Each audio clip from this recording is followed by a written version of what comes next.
Hello, അടുത്തൊരു വീഡിയോയിലേക്ക് എല്ലാവർക്കും സ്വാഗതം. ഇന്ന് നമ്മൾ ചെയ്യാൻ പോകുന്ന ഈസി ആയിട്ടുള്ള ഒരു മോരുകറിയാണ്. വളരെ പെട്ടെന്ന് എങ്ങനെ ഒരു മോരുകറി ഉണ്ടാക്കാമെന്ന് നോക്കിയാലോ. അതിനായിട്ട് നമുക്ക് ആദ്യം വേണ്ടത് 1/2 ലിറ്റർ തൈരാണ്. അതായത് 1/2 ലിറ്റർ തൈര് എന്ന് പറയുമ്പോൾ അതേ അളവിൽ തന്നെ നമ്മളിതിൽ വെള്ളം ചേർത്ത് കട്ടകളൊന്നും ഇല്ലാത്ത രീതിയിൽ ഒരു വിസ്കോ സ്പൂണോ എന്തെങ്കിലും വെച്ചിട്ട് നന്നായി കട്ടകളൊന്നും ഇല്ലാത്ത രീതിയിൽ ഉടച്ചെടുക്കണം. ഈ രീതിയിൽ നമ്മൾ ഉടച്ചെടുത്ത് വെള്ളം ചേർത്ത് മിക്സ് ചെയ്ത് മാറ്റി വയ്ക്കാം.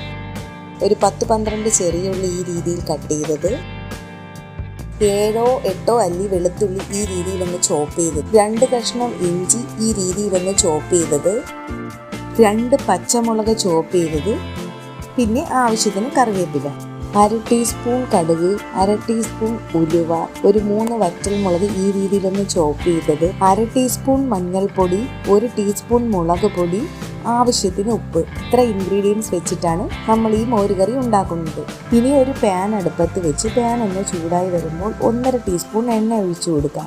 എണ്ണ നന്നായി ചൂടായി വരുമ്പോൾ കടുക്, ഉലുവ, വറ്റൽമുളക്, കറിവേപ്പില ഇതെല്ലാം ഇട്ട് ഇതിൻ്റെ റോ ഫ്ലേവർ മാറുന്നത് വരെ നമുക്ക് ജസ്റ്റ് ഒന്ന് വഴറ്റി കൊടുക്കാം.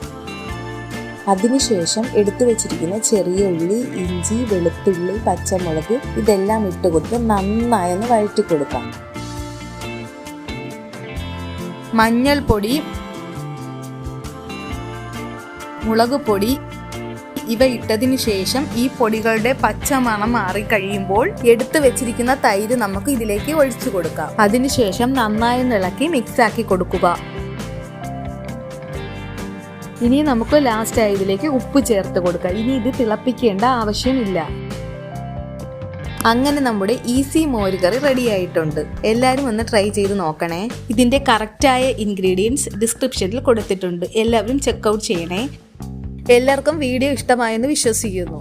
അപ്പോൾ അടുത്തൊരു വീഡിയോയിൽ കാണാം.